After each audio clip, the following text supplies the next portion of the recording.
A former manager with the Ambridge Water Authority has pleaded guilty to stealing more than $1 million. He's accused of diverting the cash into his personal account, writing checks to himself and using the authority's ATM card. Tonight, people in Ambridge are telling KDKA's Shelley Bortz they're angry and disgusted. Nobody's above the law. It's unacceptable. How does that happen? It makes me upset. Residents across Ambridge are learning one of their trusted officials has admitted to stealing more than $1 million of their hard-earned money for personal use. And there's people out there working 2-3 jobs, pay their bills, and you see this, it's kind of depressing because we all work hard for what we do. Michael Dominic, the former Ambridge Water Authority general manager, pleaded guilty in federal court to one charge of mail fraud.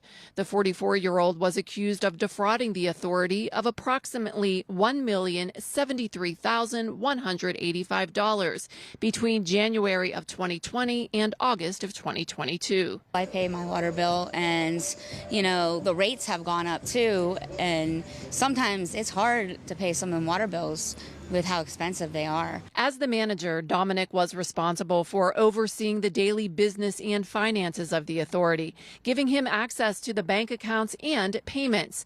The federal investigation revealed Dominic wrote checks to himself, deposited cash and checks issued to the AWA into his personal bank accounts, used the AWA debit card for personal use, then adjusted financial data on critical AWA financial records. We need to get back to a time where our government officials and they're public servants, and they go in with that kind of philosophy rather than looking at it as an opportunity for cronyism or grifting. In their release, federal prosecutors say Michael Dominic's theft of more than $1 million from the Ambridge Water Authority is an alarming violation of the public trust.